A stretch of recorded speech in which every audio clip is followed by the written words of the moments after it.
आखिर क्या सीक्रेट है कि कुछ स्टूडेंट्स ऐसे होते हैं जो एग्जाम से एक दिन पहले या फिर कुछ दिन पहले पढ़ते हैं और फिर वो एग्जाम में काफी अच्छे मार्क्स लाते हैं। लेकिन वहीं दूसरी तरफ देखा जाए तो कुछ ऐसे स्टूडेंट्स भी होते हैं जो पूरे साल भर पढ़ाई करते हैं पर फिर भी एग्जाम्स में अच्छे मार्क्स नहीं ला पाते। तो आखिर वो स्टूडेंट्स जो कम पढ़कर अच्छे मार्क्स ला रहे हैं, क्या वो जीनियस है या फिर उन्हें कुछ ऐसी टेक्निक्स पता है जिससे वो एक बार पढ़ते हैं और सारी इन्फॉर्मेशन उनके दिमाग में अच्छे से छप जाती है। आज वही टेक्निक्स हम आपको बताने वाले हैं। वो इसलिए क्योंकि क्या आपको भी अपने सिलेबस का पढ़ा हुआ याद नहीं रहता है? किसी भी एग्जाम से पहले आप कई दिनों घंटों तक पढ़ाई करते हो और एग्जाम का पेपर देखते ही पढ़ा हुआ सब कुछ भूल जाते हो, क्योंकि बहुत सारे स्टूडेंट्स जो पढ़ते हैं उससे याद नहीं रख पाते, जिससे स्टूडेंट्स का फ्रस्ट्रेशन और ज्यादा बढ़ जाता है। सबसे पहले हम आपको बता दें कि इस प्रॉब्लम का मतलब ये बिल्कुल भी नहीं है कि आपका दिमाग वीक है, बस आपको अपनी स्टडी की अप्रोच को इम्प्रूव करने की जरूरत है, जिसके लिए आपको सबसे पहले ये करना है। Number 1, master exams with 80-20 rule. Focus on what truly matters.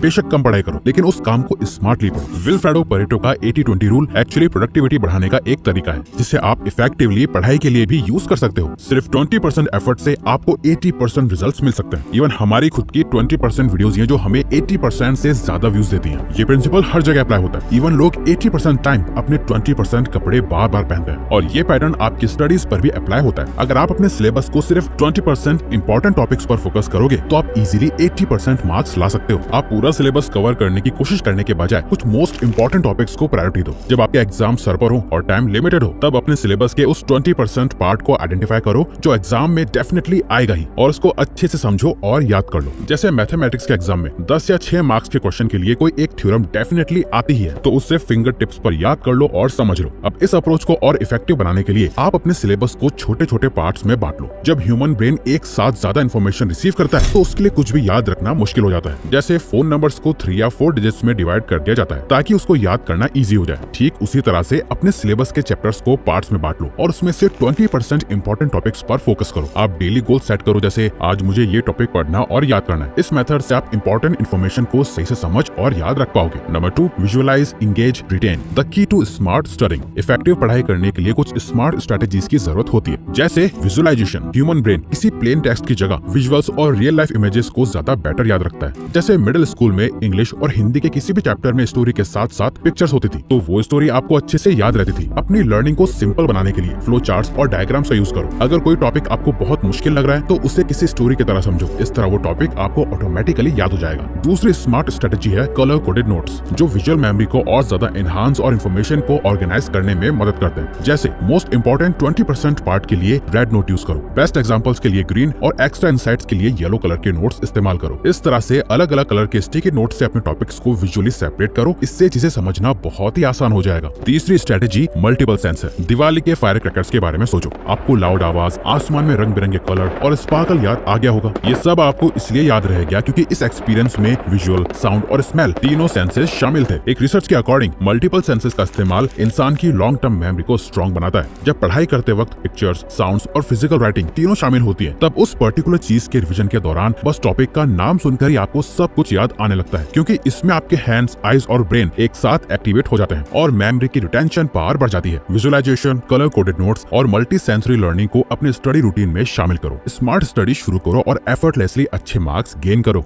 Number 3, link it to learn it. Unlock better memory with associations. Exams के वक्त आप जो भी टॉपिक पढ़ रहे होते हो उसे 2 कैटेगरीज में डिवाइड किया जा सकता है। पहली, न्यू इन्फॉर्मेशन, जो आप पहली बार पढ़ रहे हो, और दूसरी, एग्जिस्टिंग इन्फॉर्मेशन, जो आपको पहले से पता होती है। एक 1972 की स्टडी के अकॉर्डिंग अगर आप नए कॉन्सेप्ट्स को पुरानी एग्जिस्टिंग नॉलेज के साथ एसोसिएट करते हो तो आपकी मेमोरी बहुत ज्यादा इंप्रूव होती है। जैसे 10th क्लास में ट्रिग्नोमेट्री को पढ़ते वक्त हम बेस, परपेंडिकुलर और हाइपोटेन्यूज का सही तरीका समझने के लिए एक लाइन पंडित बद्री प्रसाद हर हर भोले का यूज करते थे। ये आपको अब तक याद होगा शायद। पॉलिटिकल साइंस पढ़ते वक्त नए सोशल रूल को उस रूल के साथ रिलेट करो जो आपको पहले से याद है। जब आप नए टॉपिक्स को फैमिलियर चीजों के साथ लिंक करते हो तो आपके ब्रेन में एक मेंटल नेटवर्क क्रिएट हो जाता है जिससे एग्जाम्स के वक्त याद करना बहुत आसान हो जाता है। इसके अलावा आप अपनी मेमोरी को और ज्यादा बेहतर बनाने के लिए अपने एकेडमिक कॉन्सेप्ट्स को रियल लाइफ से कनेक्ट कर सकते हो। जैसे बायोलॉजी में फोटोसिंथेसिस के प्रोसेस को अपने स्कूल के गार्डन के किसी प्लांट के साथ इमेजिन करो। एक्सपेरिमेंट्स और रियल लाइफ एग्जांपल्स एक थ्योरेटिकल कॉन्सेप्ट को रियल लाइफ में ले आते हैं जो हमेशा के लिए याद रह जाते हैं। तो एग्जाम्स की तैयारी के लिए नई इन्फॉर्मेशन को फेमिलियर आइडियाज के साथ एसोसिएट करो और पढ़ाई को रियल वर्ल्ड से कनेक्ट करो। Number 4, daily habits for study success, routine and repetition. Exams के वक्त ऑर्गेनाइज्ड रहना बहुत ही जरूरी स्टेप है। अगर आपके पास एक प्रॉपर स्ट्रक्चर या रूटीन नहीं है तो आप चाहे कितनी भी मेहनत क्यों ना कर लो, उसका रिजल्ट बिल्कुल भी इफेक्टिव नहीं होगा। इसलिए बहुत जरूरी है कि आप एक टाइम टेबल बनाओ। सही टाइम टेबल बनाने के लिए आप अपने पूरे दिन के सारे कामों की लिस्ट बना लो। उसके बाद सभी अननेसेसरी काम जैसे गेम खेलना, टीवी देखना और मूवी चलाने वाले टाइम पीरियड को नोट कर लो। इसके साथ अपने स्कूल, कॉलेज और ट्यूशन के टाइम को भी नोट कर लो। अब अननेसेसरी काम वाले टाइम पीरियड को पढ़ाई करने के लिए इस्तेमाल करो। जैसे यहाँ सिर्फ एग्जाम्पल के लिए हम आपको यहाँ एक स्कूल स्टूडेंट का टाइम टेबल दिखा रहे हैं। आप अपने अकॉर्डिंग इससे डिजाइन कर सकते हो। कुछ इस तरह से आप अपने फ्री टाइम को सही से ऑर्गेनाइज कर सकते हो। ठीक इसी तरह से आप वीकली प्लान भी बना सकते हो, जिसमें आप पर्टिकुलर सब्जेक्ट का मोस्ट 20% इंपॉर्टेंट सिलेबस खत्म करने की कोशिश कर सकते हो। इससे आप रोज पढ़ाई कर पाओगे, वीकली रिवाइज कर पाओगे और साथ ही कोई बोर्डम भी महसूस नहीं करोगे। अब जब आपका एक रूटीन सेट हो जाए तो उसमें एक छोटा सा एक्टिव रिकॉल सेशन भी ऐड कर लो। जैसे कोई भी टॉपिक फिनिश करने के बाद बुक बंद करो और अपने आप से पूछो, आज मैंने क्या सीखा।